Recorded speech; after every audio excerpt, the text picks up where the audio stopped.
everyone. Welcome to the safe space between us. I'm your host, Kieran, and it's the evening here, but if you're around the world, morning, afternoon. We've got a great guest today, Edgar. Edgar, how are you, mate? Yeah, so good, Kieran. Thank you for having me, brother. It's 2 o'clock for me, so it's just the afternoon. So the sun is breaching through. We've had some rain this morning, but things are turning around, so it's all good. No, it's wicked, mate. I'm glad we finally met. Me and Edgar have been communicating for, I'll probably say about a month, and we just, like, I've messed up a few times. We've just miscommunicated sometimes, but we've got there. We're finally on today. So, Edgar, before we start and have a conversation to those who's listening, and anyone who eventually listens and has any questions for either one, please comment and I can read them out to Edgar. So, Edgar, just tell everyone, obviously, your name's Edgar, where you're from, what you do, and then we start from there, mate. Yeah, easy enough. So I live in Canada, Toronto now. I just got back here around 2.5 months ago, but the last 5 years I've been kind of doing my rounds around the world. I was living in Australia for a year. Decided that I would screw off and just continue doing my life somewhere else because I was caught between a rock and a hard place. And that 1 year in Australia turned into 5 years um, across New Zealand, Southeast Asia, Brazil, and now I'm back here. So for a long time, I was a chef. So for 7 to 8 years, I was a chef, working at casual fine dining restaurants, and also going towards cafes and small bars and just late night gigs, and kind of discovering what the hospitality industry is really like and how it works and how it doesn't work, and the trials and tribulations. And eventually, I learned that it wasn't healthy, at least for me. Yeah, And I see a yeah. lot of people, who go through this kind of progress where it just stops working for them. So eventually, I went through my progress of self development. And since I was 18, I was taking courses in self development.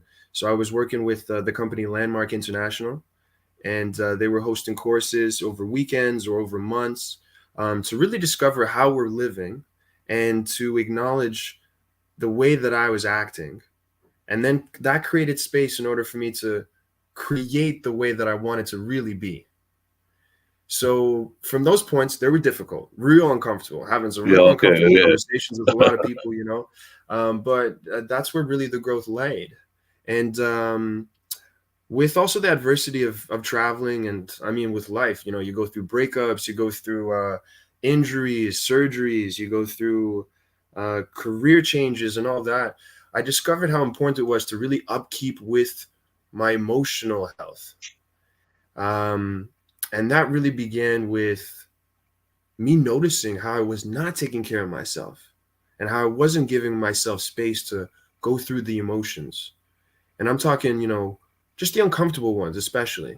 When I was getting sad or when I was getting angry, I would avoid it. I would completely avoid it by either substance abuse or by sleeping around and by completely distracting myself. And it was a short-term fix. It worked for a little bit, I tell you. But every 3 months, I was hopping into a depression, No, and I I get started to you. figure out, yeah, I I started to get you, figure out it bro. wasn't working. Yeah, because you said substance misuse, like I kind of similar. So, what kind of substances? Obviously, I don't read them out, but what kind of substances was you trying to go to instead of like talking about your feelings and stuff? Yeah, well, I was first off. I mean, I really started smoking weed very early. Yeah, Started smoking weed when I was like 14, and that really was like my escape. I was like, God, wow, I could feel different. Like I didn't have to think about anything. And so that became quickly like my means to an end. Whenever I'd get into an argument with my parents, whenever I would just feel bad, weed was my answer. Weed was always my answer. So there was a time where I would get into an argument and I didn't have weed, and goddamn, there was a lot of anger, and I didn't know what to do with it. But years went by, and I was experimented with everything like MDMA, acid, Xanax also was a thing for me for a little bit, and eventually also drinking. Drinking was a big one for me too. yeah, Drinking was like there was a certain point, especially working in kitchens. You're dumping some whiskey into your coffee in the morning, and you're just carrying it around. So it's like it's a normal thing. Nobody really thought twice about it. So I was drinking in the morning, basically drinking some whiskey with some nuts, doing my errands, even if it was a day off. Um, it just made life easier. I think there's a big thing where it's like People say that addiction is the problem, but to be honest, addiction was the cure for my problem, if you know what I mean. So it was like the things that I was dealing with were easier to be dealt with my substance abuse, with my Yeah, addictions. yeah, I'll get you. You know what I mean? So it helped out. So it was, yeah, so it was weed. It was weed for a long time. And I mean, nowadays, I'm much more conscious of it. So I don't lean towards it. I lean towards my other healthy habits in order for me to handle my emotions and for what I'm going through. But I think weed was the biggest one, to be honest. Yeah, how did it make you feel? So obviously, you said at the time you wouldn't talk about your feelings or deal with the problems. So similar, mine was cocaine at the time. I used to cocaine and drink was the answer. Where at the time it felt like it would help with the problems and stuff, and it make me think and make decisions quicker. But obviously Mhm. down the line, I've realised the decisions I was making was wrong, extra wrong with what I was doing and drinking and stuff.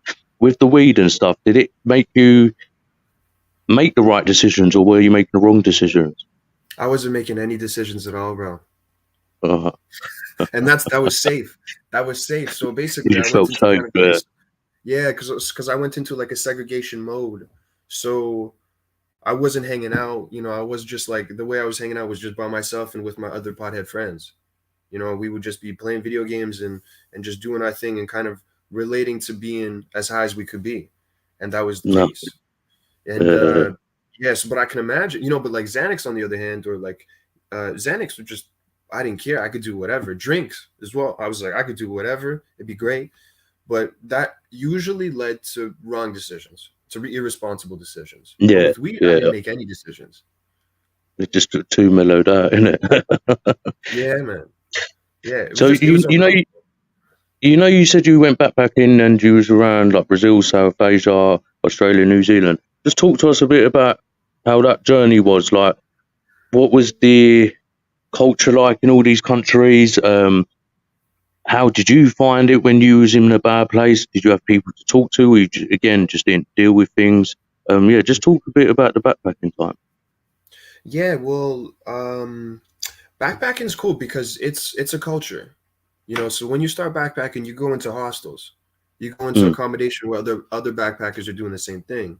So there's a related place. So you feel like you're on the same boat with a lot of people. Not many people have money. You're basically working and living. Like every paycheck is basically what you got, depending on how your lifestyle is. So you can relate to a lot of people. And also, I feel like a lot of backpackers are, the funny thing that I'm noticing right now is that I'm talking about community, right? I'm talking about the support system that community has. Because being a backpacker, usually I meet people who are going by themselves, right? So you're on your own, venturing out into a foreign place. But now yeah, you're in a place where people are in the same spot. So you begin to click because you guys have a place of relation. So it's easy to just like, find those similarities. And yeah, everybody's on the same boat. So I mean, no matter what you're going through, I think you've got people to talk to, but not everybody is willing to talk about it. yeah. So some people are backpacking because I mean, I'll be honest with you, the way I was backpacking, I first off went, like I said before, because I was between a rock and a hard place. So I was just trying to see something else, just live something else. And I feel like a lot of us are doing that, just trying to do something different. And so when we start to experience, some adversity or some uncomfortable emotions while we're backpacking, it might be that same context. We're like, okay, I got to do something different. And so the often answer is to like go to the next place, switch it up. Yeah. Okay, I don't like it over here. I don't like how I'm feeling. Okay, next city. So oftentimes we don't really deal with what's going on. We either move to another spot, get really drunk, or sleep around and continue the ball. That same ball that we were doing back home. So I think it really does take um, being honest with the people that are around us. And I mean, to be honest, I made my best friends while I was backpacking. I have best friends here, that I've had since I was gone, and I still have them today. But I've also created some lifelong friends over in Australia, over in New Zealand. And that's because I was very vulnerable with them, and they were vulnerable to me. And that created a safe space for us to explore what it was to go through what we were going through. So there are amazing support communities within just the hobbies, and within like the groups that you go into, like Yeah, backpacking per se, but also even if you go, let's say, to your martial arts gym locally, you'll find people who are just like, listen, I'm doing martial arts to grow, to develop, or maybe to get away from things. But like, anyways, there's like a place of relation here. So within community, there's a lot of support. So it's like reaching out, no matter where you are, to people, and vulnerably, just sharing vulnerably what's going on really does create a safe space where people can share vulnerably with you. And then there's this trust built, and then a relationship is built on top of that. But of course, with every place that I was luckily to visit, there were mental health groups. There were men's groups that you could go to. There were I was training jujitsu while I was traveling as well. And those jujitsu gyms, people are just so mindful and so aware and so open and so kind. They're very accepting, very understanding. I think that's what it takes to really train a martial art like that. But also, I was continuing to do my self development courses while I was traveling as well, still in Australia and New Zealand. So there were support systems there. And yeah, so there's always the groups to reach out, but it's really reaching out. I think that's what it takes. It takes like reaching out for the help. yeah, that's probably the toughest thing for most people is reaching out. But like you say, I've always echoed what you kind of said. Like in certain hobbies or hobbies, in any hobby, we kind of like, well, for example, football's my kind of thing. Like soccer, probably where you are. Um, and Yeah. you always find that relationship and find a bond in people understanding of why they're coaching or um, getting in that same mindset of actually being vulnerable with each other and telling each other how you feel. So I'm glad you actually found that into while backpacking. That's really good. Um, so while you was backpacking, what were any worse scenarios where you felt life was screwing you, or you felt it was time's up, or Mm. anything like that? Yeah, there was one time where I was in New Zealand, and I got to Queenstown for the first time. I ended up living there for 2 years, but Queenstown's an amazing place, super transitory, super transient. A lot of people coming and going. It's like the most Yeah, touristic spot. Also, the adrenaline capital of the world, as they say. Bungee jumping and crazy mountains. You can do skiing in the winter, and then amazing hikes over there. Anyways, it's a pretty hot spot. And I just got there and I was super excited, but I didn't have any money. And I was doing this kind of like lifestyle where I was working for 5 months in the kitchen and then traveling for like 3 months, 6 months, depending on how much money I was spending. So I would be road tripping. And so this was like right after first COVID outbreak. And, things were rocky, of course. yeah. And, of course, New Zealand was on a different level. It's 4 million New people. Zealand dealt with it, didn't they? Probably. What's that? New Zealand were quite hard on it, weren't they? Yeah, they were hard and fast, like hard and Yeah, fast. Like fast, first, quick time. Yeah, yeah, first 3 months. Like I remember we were getting back from a festival, and they were doing these funny skits, like just like making fun of the whole outbreak thing. But we got back like March, whatever. I forgot. It was like March the 12th or something like that. We got back and it was like done. No, this is real. Like you guys are locked down. So I stayed with these friends. Anyways, that's another story. But I was starting a road trip again once it all kind of like loosened up, and I got to yeah, Queenstown. Had no money because I was like not working for 5 months, and I got to a hostel. Anyways, everybody's like skiing, snowboarding. I got no money for that, so I went over to the skate park. I'm skating, cool. I've got some friends who are like really good at it, so I'm like, I'm gonna start doing tricks. Like this is pretty cool. I've only really longboarded, so I started screwing around, and freak accident. Hop off the board, fall forward, put my arms right in front of me, and pop my elbow out. Pop my elbow out and smash onto my radial head. Just like pop it out and then smash on top of it. So oh, man. I smashed my radial head in 5 different places and like 5 different pieces. Dislocated my elbow, fractured both bones, and completely tore all my tendons. So it was a freak accident because I wasn't even doing anything crazy. Like all I could do at that point was like tic tacking and like not even an ollie. So I was just like I was barely trying things. And so then they told me I needed surgery, and I was so shocked. I was like, surgery? Like I don't have any money. How can I'm in a foreign place? I got no family. I got no money, no job. What the hell am I gonna do? I actually just had a job for 2 days. It was an amazing job, but for 2 days I had it, and then that was that second day. And luckily, the government in New Zealand supports accidents.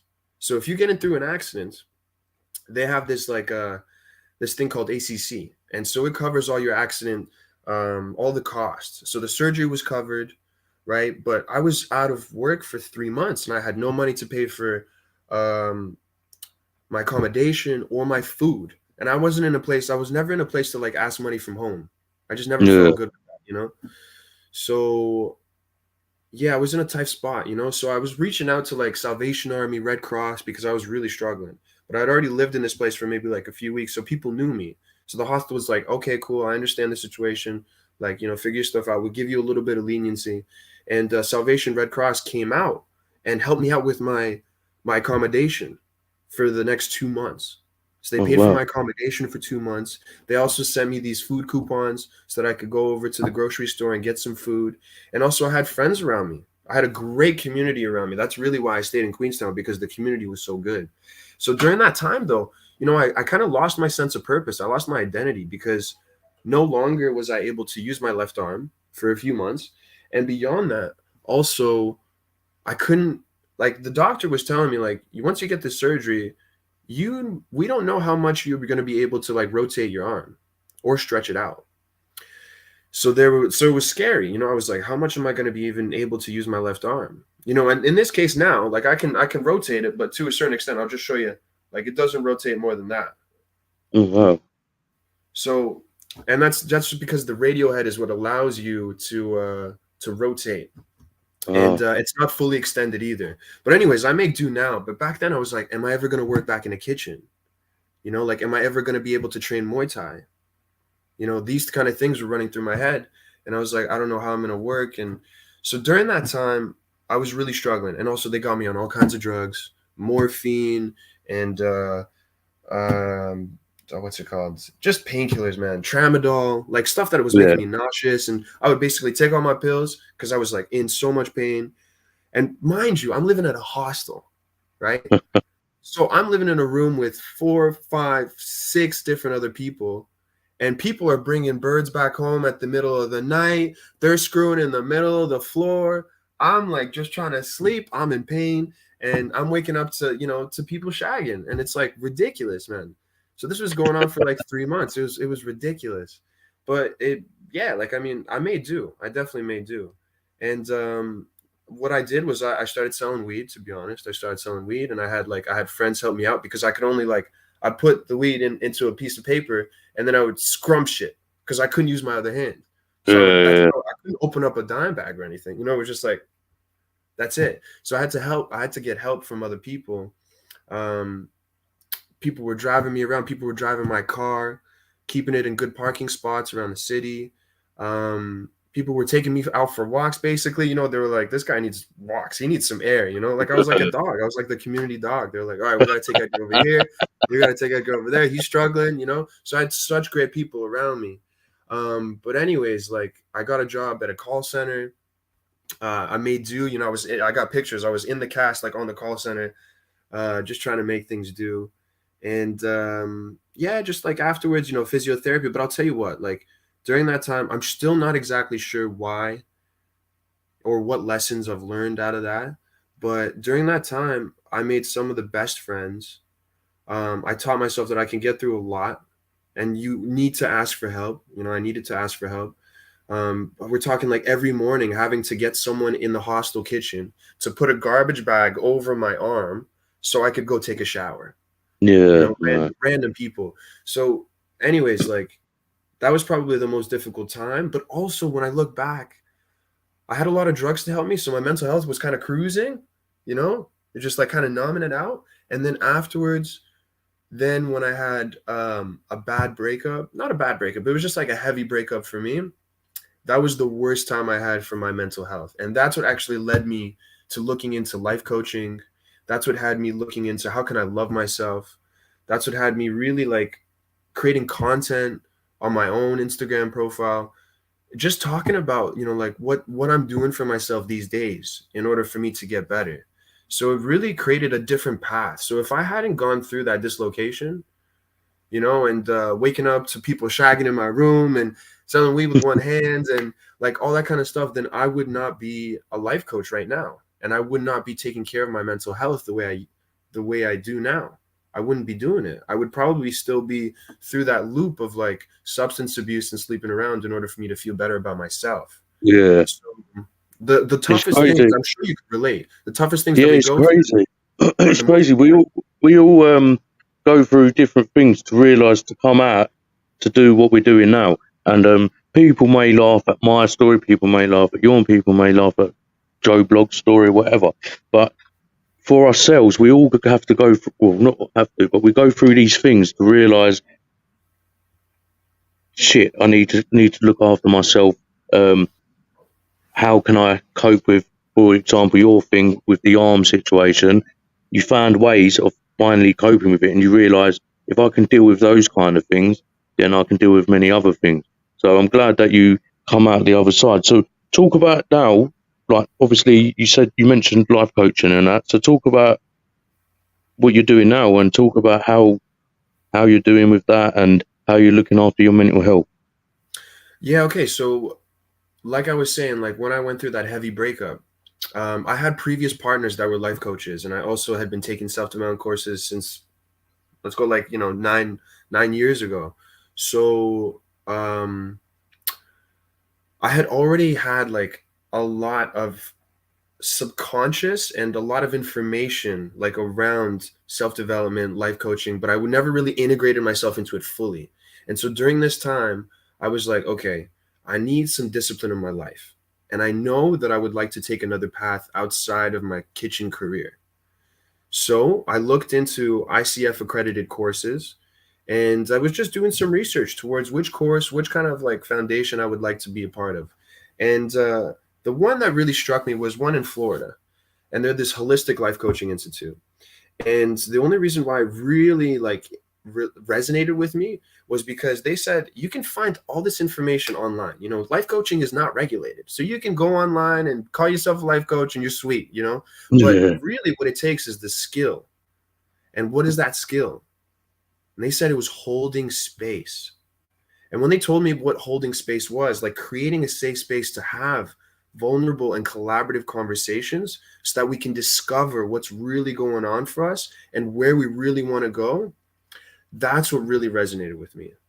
Because having a safe space is the only way that I'm going to have a conversation that I'm uncomfortable with. If yeah, I am cool. like, you know what I mean? If I'm like uncomfortable with this person, if there's a specific archetype of a human being that I have trauma with, and they come and pop up in my life, as they will, because I still have this challenge overcoming, then I'm not going to be feeling comfortable to share with them my deepest and darkest secrets or what's really coming up for me. So it's important to create a safe space in order for us to really discuss what's important to us. And oftentimes those are uncomfortable conversations because what's important to us may be just the surface level. Going deeper into what's important may start to uncover our beliefs and really what runs our life subconsciously. So it's important to create a safe space. And so when I was like understanding that this is what they focus on and it's practical, they practice with people, it's constant mentoring, I was like, okay, this sounds like the real deal. So I did a 6-month course, practiced with multiple coaches during that time. And then afterwards, I continued practicing with coaches, but I led on to do a backpacking gig where I motorcycled through Southeast Asia, Vietnam, Cambodia, and Laos, just did like a real kind of backpacker adventure thing. And then moved to Brazil with like my ex-girlfriend where she was from and like visited her family and just like spent 3 months there, did a month and a half road trip through the Northeast coast. Um, and now I'm back in Toronto. And this is where I'm focusing back on coaching. So during that time of my adventure backpacking, I put it all on the side because I just wanted to go and do that without any commitments, no responsibilities. And Yeah, now that I'm back, I'm straight focusing on coaching once again. So at this point, I'm still surviving off of the savings that I had from over in New Zealand. And then during this time, I'm consistently practicing with other coaches and also other clients that I'm just doing pro bono and constantly bringing up content towards Instagram, TikTok, and Facebook and YouTube to just continue this momentum of like really focusing on the research and development of mental health and self-development. And also I'm doing street interviews. I'm using my stock footage that I was doing in Vietnam, like while I was doing the motorcycle trip, creating inspiring quotes and motivational stuff, and also just sharing insightful discoveries that I come up with on a daily because I'm constantly researching about my own mental health in order for me to support myself, but also to share with others because it's an absolute passion of mine. Like the most important thing to me is constantly growing and learning. So this is where I'm at. That's why life coaching really works for me because I discovered early on that the quality of my relationships really dictates the quality of my life. Yeah. No. And because of that, I focused on the quality of my own relationship. And in order for me to do that, I have to constantly be aware of how I talk to myself, of my habits, of how I deal with stuff, of my coping mechanisms. And it's not black and white. Like this is a cocktail. It requires a very dynamic recipe to be a human being. You know what I mean? Yeah, I get you, bro. I get it. I get it. I totally get it. Because, like, still now, like you said about still educating yourself, still learning about your own mental health, let alone supporting others. I love it. I continue every day researching, finding out more why I feel certain things, how I can pass on certain inspiring quotes, inspiring messages to other people, and creating that safe space as well. And you're totally right. Having a safe space anywhere, here, where you are, anywhere, wherever around the world, can get people talking and talking about their feelings. And like two men now, me and you, talking about our feelings, you won't get that many places around the world. And I think in 2023 we need to start normalizing it where it's okay for two men, two women, a man and a woman, two kids to talk about their feelings without any being judged, with laughing in between, talking about you smoking weed at the time, me saying that I was on the coke before, but then we both come out the other side trying to help others. So credit to you, bro. And it's inspiring that people, someone like yourself and other people out there, can turn the negatives into a positive. And again, talking to you, you're still doing your research and stuff like. And like you said, a cocktail. If you, being a human being, trust me, I know that, bro. It's just, Oh it's, man. it's not straightforward. No, man. No, man. You got the ebbs and the flows, the ups and downs, man. You got to constantly readjust this recipe, readjust the seasoning of this cocktail to like keep Exactly. it going. Yeah, exactly. This cocktail's just keep got to keep it aflame all the time, bro. Yeah, man. Yeah, yeah. We got to keep that cocktail flowing. Keep it So spicy. just tell us quickly, what kind of self care? Obviously, you do your research, but what is your tools that help you think about you? So it's all good you being inspirational to other people. Mhm. When on your down days, what tools are good for you? Oh man, so many, and it's a beautiful thing, man. Because like these tools are constantly evolving. I have so many things to say. So like first off, right? During that time that I was really dealing with stuff, I had made myself a regime routine. So I cut myself off from social media, no porn, no smoking, no drinking, and replaced it with reading, meditation, breath work, journaling, yoga, podcasts. So just completely replaced my shit and just noticed how I would react to uncomfortable emotions. So Mm. when I was starting to feel something different that I didn't like, I was like, all right, where's the vape? Okay, where's the social media? Where's the Instagram? I would literally find myself like on my phone and like I'm like scrolling through the pages and boom, oh no, it's not there anymore because I uninstalled it. It's such a habit to like go onto that Instagram to feel Yeah. something different. So basically what I noticed was like how often I was leaning towards those compulsive behaviors to feel different. And that was like mind blowing. I was like, holy shit, like this ain't like just a thing to do. This is an addiction. Like I'm doing this in order for me to feel different because I'm not okay with how I'm feeling. So, flip it onto the other side and like having those other routines, I started leaning into the discomfort. So leaning into like, how I was feeling, like, man, I'd be meditating and I would start sobbing. Literally just start like, so, and it's not, I'm not, it's really hard for me to cry Yes, for a lot of us, you know? So I would just start sobbing, and it wasn't like, it was crazy. There was a time where I had like so much energy just built up in me. It actually reminded me of when I was a kid. So I don't know if anybody can relate to this, but probably like when I was a kid, I would like be sitting in class when I was like in grade 4 or something, and I would be writing, and then there would be this energy through me, and I would be like, "Fuck, I can't do this anymore. I got to get up." yeah, You yeah. know, so I I know. can't. Yeah, I couldn't, and so that was coming up for me in my meditations. So I was like, I can't deal with this. I can't. There's this energy, and so what I started doing was, first, of course, like I would get up, I couldn't do it, and that's all good. It's a part of the process, you know. mm, It's like it's step by step, and then eventually I was like, like I would breathe through it. So as the energy came up, I would go, and it would sound weird. It would be like unconventional, but I wasn't judging myself for it because I was focusing on the feeling itself, and that's what started to calibrate my skill of like tuning into my body, because I'm still working on that, because I feel like I'm still disconnected from my body quite a bit. I'm quite a heady person. Like I think a lot more than I feel. yeah. And So yeah, so I think it's like it's a huge process, because imagine this, like you live your life for so long a certain way, and now you're trying to, like I was trying to create a different path of my life, a different response. I just give myself the courtesy of compassion, because I've been living for, let's say, 20 plus years, you know, like this. And now I want to change, and I want it to feel different. It's going to take some time, yeah, because I've cool. already accumulated so much time, like with this one other habit, you know? So, anyways, like, um, the meditation, I would throw myself into it. I'd wake up, don't think, just do it. Do the yoga, get into the yoga. Once after I finished the yoga, I'd kind of be like a little more awake. It would just, you know, it's not night, like it's not fun always, you know? You just get into it. So I get into it, stick with it. Then halfway through, I just start focusing on like how things feel. I'm like, oh, this kind of hurt. Oh, that feels nice. I'm like stretching this out. So automatically, like my body is thanking me for giving it attention. And I'm not really purposefully getting attention. I'm just like in a 15-minute yoga stretch that I've created myself. You know, I'm just like feeling myself out. Then afterwards, throwing myself into breath work would allow me to connect my mind and my body. And I just do the Wim Hof method, you know, just like hyperventilate and then hold my breath for a minute and a half, and then breathe in for another 15 seconds, hold that, and then exhale and just do that for 3 rounds. Yeah, yeah. Yeah. And it's really good because it like It calms me sounds like down. the similar one I do. Because It's great, man.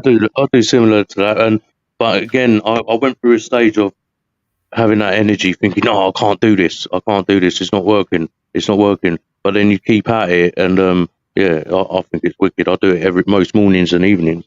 Me too, man. Me too. Well, there's a funny thing also about like doing it every day, you know, like I was saying, like I forced myself to commit to this routine for a month and a half. And that was super important because created that just muscle, that like pathway, like, you know how they say, neurons that wire together, fire together, you know? So like, Yeah, that's the way it goes. Fire together, wire together. Maybe it's the opposite way. But anyways, like I just created this path of like constantly doing that. So I started leaning into those habits for my like solutions. Like those were my medicine. Like that was what I needed in order for me to feel better. So I created that, and that basically created a foundation for my mental health going forward. No kidding. I still accredit that month and a half time while I was in New Zealand, which was like, you know, that time was like probably 2 years ago. I credit a lot of my mental health today to that time, because I put myself through that shit, and it was tough. But like honestly, I was between a rock and a hard place. I think that's the real that's the real thing, is that like you're willing to make those changes because the pain that you're going through is just too uncomfortable. So you're willing to go through another pain. yeah, You know what I mean? yeah. Yeah, and Been there, so man. I think what else I wanted to say about that was just that like the relationship changes over time with these habits. So meditation might have been amazing the first time you do it. It was like, wow, or it might have been horrible. But like there's probably one time where you're like, damn, I had like an outer body experience. That was incredible, you know? And then the next time I'm looking for that. I'm Yeah, expecting that, you know? And so that's just like a piece of a good little like indicator where it's like, okay, well, actually, like, how is my relationship here with meditation? Am I practicing meditation, or am I practicing expectation? Am I expecting this outer body experience? And that's why I'm doing meditation. And I think that's something to be curious about with all of our habits, whether it be breath work, meditation, or cold plunge. This was another one. I did my first cold plunge like only a couple months ago, going over to a friend's house. I was like on psychedelics. I was like, this is incredible. I was so thankful to my friend. I was like, oh my God, thank you for showing me. This is amazing. I lasted in there for like 8 minutes the first time. I was like, this is amazing. I can't believe it. I was so proud of myself. And then I go back in the next time. It only lasts Didn't 2 minutes, work. Uh, And I was like, that was kind of cool, but like it wasn't like the well, first time, it's because you're you know? expecting it, isn't it? Exactly. Yeah, yeah. And I think it's really important to just watch what arises, like to watch what comes up, rather than to expect what comes up. Watch what comes up and be Hmm. with it, as in like accept it and have the awareness to watch and observe the experience rather than be immersed into it and like have the expectations around it. Because that's where the true value is. If we are like, if I start to expect things out of other things, then I'm literally relying on this activity in order for me to feel a different way. No longer am I just offering myself this activity to connect with myself, to connect with my body, my breath, and my mind, or my emotions, or my spirit. I'm actually expecting it to go a certain way in order for me to feel differently, which actually really sounds a lot like my substance abuse. Yeah, I was just going to say that. It's exactly similar or the same. It is. Um, Yeah. and how are you managing that expectation now? Are you kind of getting over that expectation, or are you still expecting certain feelings? Well, expectations are natural because we're humans, right? We're Yeah, human yeah, beings cool. with minds. We're always going to be expecting stuff. I mean, it's actually it's what saves us, right? It's what got us to this point of civilization. If we didn't expect that snake to kill us, we'd probably go on up on it all the time and we'd be dead. We probably would have died thousands of years ago. So expectations are good, right? But like in our society, the where we live now, they don't always help us. They don't always serve. So these days, awareness, I think, is like the best piece of advice. Like I always give is like if you ever want to like I don't know, whatever you're going through, I think it's like awareness, just like practice observing. So having a little bit of space between yourself and the reaction, so that you can create a response. So like Yeah, if I do have expectation, then it's like, okay, I'm expecting this. And that's kind of funny. Like honestly, when I create some space, I kind of laugh at myself for it because I'm like, this is cute. It's kind of cute. Like I'm over here making expectations. Oh, how's it gonna go? Man, just be with it. It's like it's just like it's the practice of awareness, to be honest. And that comes in, I mean, there's opportunities to tune into awareness all the time, but there are tools that help us do that, right? And tools like having conversations with people, like really making the distinction between like how you're really acting or what you think you're doing, and just having like some vulnerable conversations with people you trust, but also meditation and really being with that. And all of those habits, like all these habits that I talked about, they are great techniques to practice awareness. And also, I think that with those techniques, experiment, experiment. Don't be so caught up in like this is how this should be or this is how that should go. Like just try it. Just keep on trying shit. I think that was really important. Like, just keep on trying shit. The first like self-care exercise that I ever got into was gratitude, like writing down grateful things in my journal, right? And as I was yeah, writing that down, I was like, this don't feel real. I was like, this is fake. Like I'm not grateful for this shit. Like I could write it down, but I don't feel it, right? And that's fine, that's okay, because there may be that disconnect, from feelings and from what's going on. There could be a disconnect and it takes time to like reconnect, but it's important to just continue experimenting and also just to like commit to stuff. But commitment, like we said before, just comes from like being in an uncomfortable place and just getting so tired of that uncomfort that you're willing to go to another uncomfort in order for things yeah, to change. Yeah. So I think it's like, to answer your question, I think it's like experimenting consistently, and being committed to just like, just supporting myself and like reconnecting and developing myself has been, and in order for me to do that, I need to practice awareness. And that awareness helps me detach from expectations. No, I credit that and I respect that totally. What I wanted to ask you next quickly, Edgar, was obviously you see your safe space between us here. One of my main missions is to break the stigma, break the silence. So when I say that, it's the stigma worldwide, stigma here in the UK, of people being judgmental, people scared to talk about the topics of mental health. To you, in your opinion, and again, this is your opinion, doesn't mean it's wrong. So please tell me your opinion. How important is mental health and speaking up um, to you, and how important is it or isn't it for you? Mm. I mean, mental health is really like our experience of our world around us. That's what I feel. Because when things are taken in around us, our mind creates meaning out of it.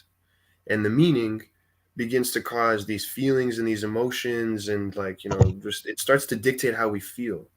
So if I put it that way, like how important is it for us to experience reality? How important is it for us to like begin to manage our experience of reality? And I mean, that's really like how we feel. That's like, if you were to give it like, that is our overall rating of life. Mm. So our mental health is basically the way I see it, our overall rating of life, right? It's like Yeah, what navigates our emotions. It's how we manage them. So not gonna lie, man, it's the most fucking important thing. For yeah, me, it's the and most important thing, man. that's what I say. I say I believe, and this is what my opinion is we're all going to suffer with mental health one way or form or another. Um, and what my concern is, if we don't break the stigma and we don't get talking now, when I'm gone, when you're no longer here, our kids or their kids and the kids after that, it's just going to get worse for them. So, um, and also, if you're not giving someone an open opportunity to talk and being honest with them and being that safe space, it can lead to really negative, worse things like suicide, Mhm. and even much more. Well, what's worse than suicide? But so much more different things. And I just think, like you said, it's one of the most important things, if the important thing out there at the moment, which just for some reason is just not spoke about. But media, governments, worldwide society. Yeah, I absolutely agree with you, Kieran, man. And I'd like to ask you, like, how do we engage in conversations around mental health? I think, in my view, and again, this is my view. I think first of all, I think it needs to be educated, part of the curriculum, part of the education system. So, like we study English, maths, I think it should be a subject Mm, of. I don't know what you call it. If you call it mental health or you call it mental well-being, whatever you call this class or education, I think it's got to be brought up in throughout the school system, education system. So first of all, that would then get kids starting to talk about it on a regular basis and open. Um, and also, I just think in our households, in our own households, we got to stop being stubborn and thinking, oh, my son or my wife or my boyfriend or my dad is fine because he was laughing last night. We've got to start realizing behind closed doors, we have to start asking the questions to our loved ones, to the ones we care about, and saying, "Are you okay?" Because usually it takes 3 times for someone to actually get back to you and say, "Yes, I do need to talk," or whatever. Because I say to you, Edgar, "Are you okay?" You might say, "Yeah, I'm fine," and then I'll go, "No, Edgar, are you okay?" "Yeah, Kieran, I'm fine." "Edgar, no, seriously, I'm here for you, bro. Are you okay?" And then you might actually go, "You know what? I had a shit day this morning." You see what I'm saying? And yeah, it's but then with people out here, it's just they think it's the indoor life is all roses are red, violets are blue, and all that stuff. Um, but then behind the mind or behind the skin, you don't really know what actually is going on in your son or your daughters or your dads or your mums or your sisters or your boyfriend, girlfriend's mind until you start talking about it and being open about it. So again, the answer to your question, mate, is starting it in educating it in schools, which then allows adults and parents to actually realise that it's a regular thing. But the thing is with society, though, Edgar, is we a lot. 99% of us are sheeps. So I'm sure you had it there. During COVID, let's all go and clap the NHS staff. We all go to the door, clap. As soon as the government and media stop talking about it, we don't do it anymore. Mm-hmm. So does it mean it's going to take the medias to say talk about mental health every day? It might be, because then we sheeps will go and do it. That's the problem with society. I just think it's people need to stop being just more safe spaces, more courage of knowing that, listen, and hopefully people listening to me and you and others will say, listen, them two lads ain't scared to talk about their well-being. Let's give it a go. But again, it's got to start in schools, mate. I think that's a good point, man. I've never really considered it about like starting it in schools, because we all go through it, and I think that's what also develops us so early on. This is Mate, the world. we talk about sex education in schools, majority of schools, yeah? Yeah. That comes under the same topic as mental health. So what is the consequences of sex education? You go and have sex without a condom at an early age. What can it cause? How can it affect that person you're doing it? Because it's all good talking about sex education and all the kids laughing about it. I did in class as a kid, Sure. laughing about boobies, titties, willies, or whatever on my screen. Yeah, but in those, what I'm trying to say is mental health, sex education, disabilities should all be under one umbrella, where we need to understand that certain things we do, our actions will cause mental health problems. And I just think the world will be a better place if we educate it in schools. I just don't know why we ain't doing it. I don't know why.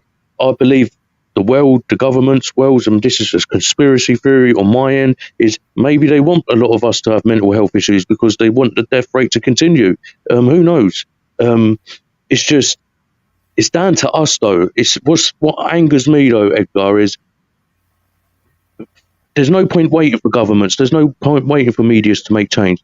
Us as society need to stand together and say, right, enough's enough. Too many kids, too many men, too many women are committing suicide because of mental health is not taken seriously because of the stigma around it. Let's stop being blindsided and let's start talking. It took me to go through a shit period to do this, to be open. I just don't want anyone else to realise that sometimes it's going to be too late. I tried an overdose once. It could have been too late. Yeah. So I just think sometimes people are just too ignorant. That's the thing. Is society. It's 2023. It feels like we're going back down to the old days a bit because mental health wasn't really spoken about then. Mm-hmm. But then hopefully people like us and other guests I've had, and other people around the world doing their other thing, hopefully we can make a difference and get people talking. It's one passion. I'm so passionate about mental health, disabilities, bullying and stuff like that, where I think they kind of come under the same umbrella, where if you have autism, it's going to affect your mental health because of the stigma around understanding autism, or people judging and stuff. I just think that society, us in general, society need to wake up and fuck up a little bit. I think you're right, man. I think you're right. I think we're quite desensitized towards each other. You know, and what I mean by that is like we said, it's hard for us to cry. It's hard for us to feel. And I think that a lot of these impacts are created with feelings. So if you feel like somebody's uncomfortable, what do you do about that? You know, like in the household, especially, you know, if my little sister is going to be crying and she says to someone like, I don't like the way that you said that, I would totally step in and be like, hey, listen, did you hear that? Like, she doesn't like the way that you said that. So that's not what you're going to do. Like, what are you going to do now? You know, and kind of like regulate, like really being kind of in tune with people's feelings, with people's emotions. And I mean, that starts with us. Absolutely. Exactly. Starts with us. It's not easy, but it's so worth it. And it's also, like you said, it's really important to you. It's super important to me. And if it's really that, if it burns like really brightly in our heart, then we're going to live by that. And so no matter what we do, we're going to be the role model. But it's not even like we're doing it intentionally. It's just like something that we so passionately believe in that we have to take steps towards it. So no matter what position we're in, what environment, we are going to be the best that we can be for ourselves and for other people. And I think that really does have a huge feelings have a huge impact in that. So if I understand that I feel like shit, then I think about why. What did I need at that time in order for me to feel better? Because a lot of the times it's something that's happened years ago that's keeping Exactly. on coming up, you know? Yeah. And so I think that it's really important to start thinking, because man, like I deal with a lot of people and also like me myself I'm numb to things. Like when something comes up and it's like too much for me to handle. Scientifically, they say that like parasympathetic and sympathetic nervous systems are so engaged they can engage at once, and then you shut off because it's too much to handle. So if it's too much Mm. stress, too much anxiety, you shut off, and that's the way to protect ourselves, right? And so then now when someone it deeply is talking to you, it might be your partner, it might be your brother, your mother, your father, your kid, and you're numb, right? It happens. I think it happens to all of us. Yeah, And of I course think it it's does. really important. I think it's really important to start tuning into like, okay, when is the last time I felt like that? Actually, not even the last time. When's the earliest time that I felt numb? And trying to remember that memory and get into that space, like get into that child, right? And starting to figure out what did I need at that time in order for me to feel okay, in order for me Mm. to feel supported, and offer ourselves what we need at that time. So once we start doing that, you know, we're actually like we're talking about the scientific part of it. We're introducing different feelings while remembering a memory that could be traumatic. So the trauma comes with this uncomfortable feeling, but now if we start involving the support that we needed during that time, that we encourage a different feeling. So now we have safety, we have support, as long as we offer ourselves what we need at that time. I usually imagine myself, who I am now, towards that 8-year-old kid who needed that help when he was getting bullied or when he was getting traumatized by his parents. You know, I oftentimes like imagine my bigger self there and I'd be like, what am I going to do there? I'm going to stand up for that kid. I'm going to speak up because I was keeping my mouth shut Thank, for too long. thank you. Thank you. Because this is what I'm saying. Around my, or not just around my area, but around, it might be the same at your place. So, for example, you might see a kid getting bullied in the street by a group of boys. A lot of adults this day and age will just walk past or video it and not do nothing. I'm sorry. I'm jumping in. I'm protecting that one child getting picked on, regardless. Um, and it's just like I just think society's messed up. Like I really do, and like you say, because it's in our we feel so passionate about it. We will continue to do our thing, but just the little things. People think mental health you need medication. People think mental health you need to continue go therapy and stuff. Each to their own. Everyone's body, everyone's human, everyone's different. So you might need medication, you might need therapy, you might need none of it. One thing I've learned since doing this podcast, and every guest I've had on who's told a story, etc. And this is not a praise to a safe space between us. This goes out to the whole world. Have been someone to speak to is everyone has said, you know what? I feel so different telling you my story because it's off my shoulders now. It's off. It's out there. It's in the world because a lot of our stories, a lot of our feelings, and each day goes on where we don't talk about it, continues to cause more depression, anxiety, whatever it is. And then eventually, if you finally decide I need to talk about it and you talk, I'm telling you, when I eventually told my story on podcast one on here to the world, not just to my partner, not to just no one, to the world or to everyone who wanted to listen to it, you know what? Even though still I get calls, I get random phone calls still saying, you had penis and all this shit. Yeah, I get these crazy phone calls still, but it's just I feel so much weight off my shoulders now. Where I think, you know what? Fuck everyone else what they think. um, you see what I'm saying? Yeah, Yeah, it's absolutely. we have all feelings, mental health, etc.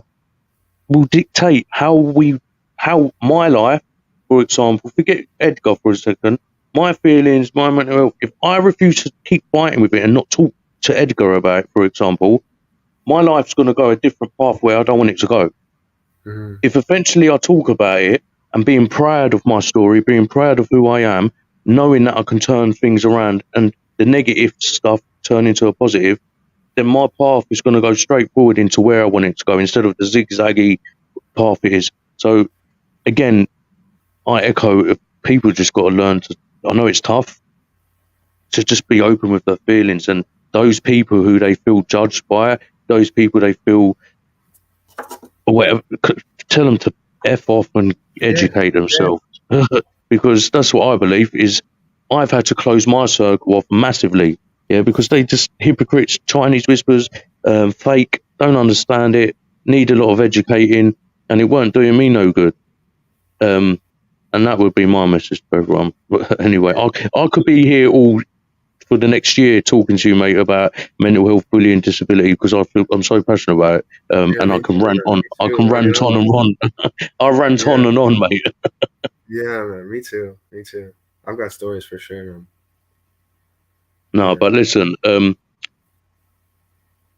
Last thing I'll ask from you, and then obviously you can ask me whatever you want after. Is if there was someone going through a tough period now, scared to talk, going through a crazy time in their life, what would your message be to them, mate?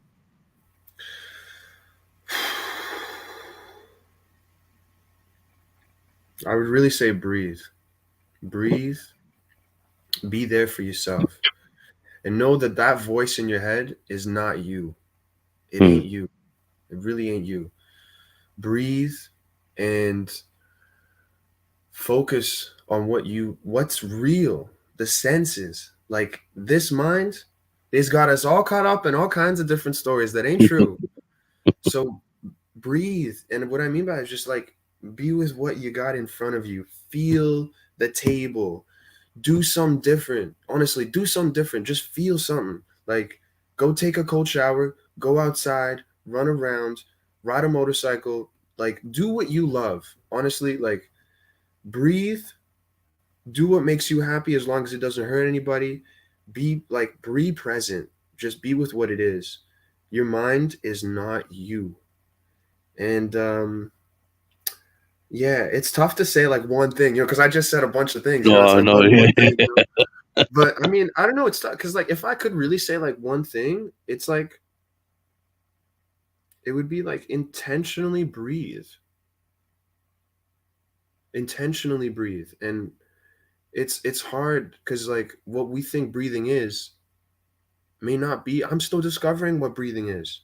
Exactly. I think that's something that we should talk about in education. We should teach Mhm. ourselves how to breathe. That's real. Um, yeah, I would say really like take care of yourself, live, breathe, give yourself what you need. I think a big one also is reparent yourself. Be your parent. Nobody Yeah. tells you when you turn 18 you got to start parenting yourself. You got to start parenting yourself even before then. Like when you're not getting what you need, give yourself what you need. Um yeah, I would say that maybe like give yourself what you need. I love it all what you said, mate. I love it all. It's all good, bro. There's a All lot. good. I could go on. It's like hard to say one, man. It's hard to say one, man. Yeah. Now listen, mate, like again, you're welcome back here anytime. And I know it sounds like a cliche, bro, but a safe space between us isn't just my space, it's all your space. And listen, we've been chatting anyway. So hopefully we still continue to chat and keep in contact, bro. And anytime you want to come back on and talk about breathing, talk about your week, listen, always welcome, bro. But before we end, the floor is yours, mate. If there's anything you want to mention, ask me, talk about anything, it's down to you, mate. I appreciate that, Kieran. I mean, I would love to come back for sure. I mean, I love having these kinds of conversations. So, I'm also going to be making up my own podcast soon. And by all means, whoever wants to be on, by all means. I'm still in the process early. So, like, I'm just putting it out there. But I also do a lot of like, this is my shit, this is my full time gig. So, I do a lot of this kind of content on my social media platforms at Edgar Space with two S's. And so I'm posting twice on there daily on Instagram and TikTok about this kind of stuff. Right. And yeah, I just want everybody to know that just like, it's going to be okay. It's going to be all right. Really. Mm-hmm. And We send just got me, to be there for please, each other. yeah, please send me all your links, whatever, mate. And Yeah. I'll put it um, on this channel as well. But listen, Yeah. man, legend of a guy, bro. Um, and yeah, I echo that it is going to be okay because people like ourselves are going to break the stigma. Um, I'm not going to stop myself. And No way, again, man. I'm still learning. I learn every day talking to people like yourself, um, hearing all different tools that help you, help other people. And I just think we should all just be open to trying these things till you find that thing that's going to help you. Yeah. Might sound silly at time, might look stupid. Like the breathing technique I do. Sometimes my daughter started laughing at the first time, but eventually now she does it with me. Hmm. So it's just like it's just getting used to it. But be open of who you are and be proud. I just say to everyone, be proud of who you are. That's Um, true, man. and bad or good, we all have a place in life. We're all unique. We just got to find that unique, unlock it really, and believe in yourself. That's such a good point. That's such a good point. Experiment and you'll find your stuff. You'll find what it is. And be proud of it. Be proud of those experimentations because you're putting in the work. You're living. You're living by doing that. I'd say, yeah, always be proud. Every day, think of something that you could be proud of yourself for. 10 things. Like 10, we're talking small things. Made your bed, made some coffee, like Exactly. did some workout, like that's really what the small things, man. We got to get used to appreciating the small things of what we do for ourselves, and things Yeah. will start getting better. But listen, Edgar, we're gonna end it there. But Edgar, It it's is. been a pleasure. Been a pleasure, and literally, legend of a guy. We will definitely stay in contact. Yeah, But absolutely. anything you need, come back to me, and we'll have a talk. But ladies and gents, it's been a safe space between us. I've been your host, Kieran, and that's been Edgar. Take care. Yes, sir. Take care, guys. Thank you, Karen.